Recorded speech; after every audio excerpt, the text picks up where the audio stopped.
अफगानिस्तान की तालिबान सरकार ने रशिया और यूक्रेन से संयम बरतने की अपील की है। अब बस अलकायदा भी कुछ ऐसी अपील कर लेगा तो मैं तो भैया सब परिवार जाकर के यमुना में डुबकी लगा के आ जाऊंगा। बहरहाल आज मैं आपको 5 खबरें दूंगा और पांचों ही इंटर रिलेटेड हैं। पहली बात करेंगे, क्या यूक्रेन में रशिया की रणनीति से प्रेरित होकर के चाइना अब भारत पर भी कुछ ऐसा करेगा, इसकी बात मैं करूंगा। आखिर पुतिन से सीधे टकराने से क्यों डर रहा है अमेरिका और नेटो, और दूसरी बात, यूक्रेन बहुत ज्यादा जरूरी क्यों हो जाता है रशिया के लिए, ज्योग्राफिकल पर्सपेक्टिव से मैं आपको बताऊंगा। और साथ ही बताऊंगा कि चाइना खुल करके क्यों नहीं कहता कि मैं रशिया के साथ हूं। खुल करके नहीं बोला, याद रखना कि साथ तो है लेकिन खुल करके नहीं बोला है। सारी बातें इस वीडियो के अंदर, चलिए शुरू करते हैं। देखो, रशिया पर सीधे हमले से यूरोपीय देश पीछे हट रहे हैं। इसका मेन वजह जो है वो ये है कि इन देशों की रशिया पर जो निर्भरता है बहुत ज्यादा है। दरअसल यूरोपीय देश ऊर्जा के लिए बहुत हद तक रशिया पर निर्भर होते हैं। यूरोपीय संघ के कई देश जो कि नाटो सदस्य भी हैं, अपनी प्राकृतिक गैस आपूर्ति का 40% हिस्सा रशिया से प्राप्त करते हैं। ऐसे में अगर रशिया गैस और कच्चे तेल की सप्लाई पर रोक लगा देगा तो यूरोप बड़े ऊर्जा संकट की कगार पर खड़ा हो जाएगा।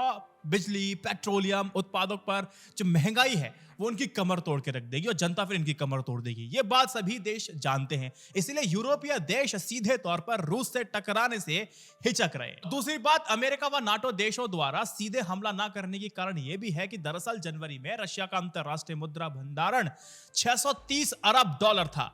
अच्छा, इसमें एक दिलचस्प बात यह है कि इसमें से महज 16% हिस्सा ही डॉलर के तौर पर रखा है, जबकि 5 वर्ष पहले यह 40% हुआ करता था। तीसरी बात, चाइना एशिया के सबसे शक्तिशाली देशों में से एक है। पिछले कुछ सालों से हम सब ने देखा है कि रशिया और चीन के बीच काफी करीबी बढ़ी है। यह बात अमेरिका को आती है समझ में और वो जानता भी इस बात को है। वही अमेरिका पहले से ही चीन से दुश्मनी मोल ले चुका है, डोनाल्ड ट्रंप के जमाने से अब भी कंटिन्यू है। ऐसे में अगर रशिया पर सीधा हमला होता है तो चीन का साथ रशिया को जरूर मिलेगा। इसीलिए शक्तिशाली देशों के बीच टकराव हर किसी के लिए नुकसानदेह होता है। पुतिन पहले भी कह चुके हैं कि यूक्रेन मसले पर किसी ने भी दखल अंदाजी दी तो वो इतिहास का सबसे बुरा अंजाम देखेगा। इसीलिए अमेरिका व नाटो सदस्य राष्ट्र जानते हैं कि पुतिन से सीधा टकराने का मतलब भारी तबाही है। ये क्लियर बात है। रशिया एक एटीट्यूड दिखा रहा है कि यूरोप में मैं अमेरिका को देख लूंगा, जो चाइना है वो कहने की कोशिश कर रहा है कि एशिया में मैं अमेरिका को देख लूंगा। ये खेल चल रहा है। अब बात करते हैं कि रशिया को यूक्रेन की जमीन क्यों चाहिए। ज्योग्राफी समझने की कोशिश करते हैं। देखो, यूक्रेन की ज्योग्राफी यानी कि भूगोल उसे बड़ा खास बनाता है। देखो, यूक्रेन रूस के बाद यूरोप का दूसरा सबसे बड़ा देश है। भले ही रूस का तटीय क्षेत्र लंबा है, मगर इसकी उत्तरी गोलार्ध में अधिक होने की वजह से यहां का पानी पूरे साल गर्म नहीं रहता है। तट लगभग आधे साल के लिए जम जाते हैं, जिसके चलते वहां अच्छे बंदरगाह स्थापित नहीं हो सकते और व्यापार के लिए पूरे साल चलने वाले बंदरगाह जरूरी होते हैं और उसके लिए जरूरी है गर्म पानी के तट। यूक्रेन के पास यही एक खास बात है, इसलिए यूक्रेन को वो खास बनाती है। यूक्रेन के तट यानी कि ब्लैक सी के साथ लगे हुए जो भूमध्य सागर से जुड़ता है, यह पूरी दुनिया से व्यापार का रास्ता भी खोल देता है। रशिया के लिए यह किसी खजाने से कम नहीं है। यूक्रेन के पास क्रीमिया के क्षेत्र में एक गर्म पानी का बंदरगाह सेवस्तापोल था, जो दक्षिणी हिस्से में निकला हुआ एक इलाका था। व्यापार की दृष्टि से बेहद अहम था। इस गर्म पानी के बंदरगाह का उपयोग करने और व्यापार के लिए अपने जहाजों को चलाने के लिए रशिया के पास लीज थी। लेकिन अगर यूक्रेन यूरोपीय संघ या फिर नेटो में चला जाता तो इससे रशिया को यह बंदरगाह खोने का जोखिम था वो बढ़ जाता। रशिया को अभी भी भूमध्य सागर तक पहुंचने के लिए नेटो सदस्य यानी कि तुर्की द्वारा नियंत्रित बोस्फोरस चैनल को पार करना होता है। तुर्की रूसी व्यापार जहाजों को आने जाने की अनुमति देता तो है, लेकिन रूस पर दबाव बनाने के लिए कभी भी इसे रोक सकता है। इसीलिए रशिया के लिए यह जरूरी हो जाता है कि वह यूक्रेन को पश्चिम में जाने नहीं दे सकता है। स्ट्रेटेजी और समझिए, अब यूक्रेन खुद को नेटो के साथ शामिल करने की कवायद लगातार कर रहा था।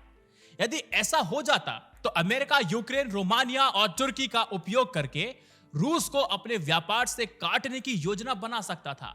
महाशक्ति रशिया ऐसा खतरा मोल नहीं ले सकता। इसीलिए यूक्रेन को फिर घुटने पर लाने के लिए पुतिन ने सैन्य कार्रवाई शुरू कर दी। और यही है कि क्यों यूक्रेन बेहद जरूरी है और रशिया का दबदबा खत्म हो जाता अगर यूक्रेन पे अगर वो कब्जा कर लेता। ये बात आपको समझ में आ गई? होगी। अब बात करते हैं चाइना आखिर खोल करके सपोर्ट क्यों नहीं कर रहा है, क्यों नहीं कहता है कि रशिया के साथ मैं अकेला खड़ा रहूंगा, यूक्रेन के साथ नहीं। आपको पता होना चाहिए कि व्यापार दोनों के साथ करता है चाइना। चीन अभी युद्ध का समर्थन करते हुए दिखना उसके लिए भी उचित नहीं है। वहीं वह रूस के साथ अपने सैनिक और सामरिक संबंधों को मजबूत भी करना चाहता है। उधर यूक्रेन का सबसे बड़ा व्यापारिक साझेदार जो भी है वो है चीन। चीन देश है और चीन के लिए सबसे आदर्श स्थिति तो यही होगी कि वो यूक्रेन के साथ अपने अच्छे संबंध बनाए रखे, बिजनेस आता रहे, पैसा आता रहे। लेकिन ऐसा कर पाना बहुत मुश्किल हो सकता है, खास करके तब जब यूक्रेन पर हमला करने वाले रूस के साथ उसके संबंध बहुत गहरे होते हैं। देखो एक बात समझ लीजिए, चीन को यदि रूसी आक्रमण का समर्थक माना गया तो पश्चिमी यूरोप से उसके मौजूदा कारोबार को झटका लगने की आशंका है। इसके अलावा चीन नेताओं की लगातार कोशिश होती है कि वह दूसरे देशों के आंतरिक मामलों में हस्तक्षेप करते हुए ना दिखें, ताकि वो कह तो सके दुनिया में कि दूसरे देश भी उनके आंतरिक मामलों में हस्तक्षेप ना करें। ये पॉइंट भी आप समझ के होंगे। अब बात करते हैं कि क्या यूक्रेन में रूस की रणनीति से प्रेरणा लेकर के चाइना भारत के नॉर्थ ईस्ट पर एक बहुत बड़ा खेल कर सकता है। यहां पर इंडिया के लिए एक बहुत बड़ा सबक है दोस्त, बहुत बड़ा। रशिया यूक्रेन लड़ाई से भारत को अब चाइना की तरफ भी देखना पड़ेगा, जो कि लगातार अब देख रहा है, लेकिन और चौकन्ना होकर देखना पड़ेगा और इस लड़ाई से सबक लेना होगा। जैसे यूक्रेन पर ऐतिहासिक दावा ठोकने की अपनी योजना के हिस्से के रूप में पुतिन ने यूक्रेन के डोनेट्स्क और लुहांस्क क्षेत्र को पहले स्वतंत्र देश के रूप में मान्यता देने के आदेश पर हस्ताक्षर किए, जिससे इस क्षेत्र में तनाव बढ़ जाता है। फिर पुतिन ने पूर्वी यूक्रेन में सैनिकों को भेजा और कहा कि हमारा शांति स्थापना मिशन है।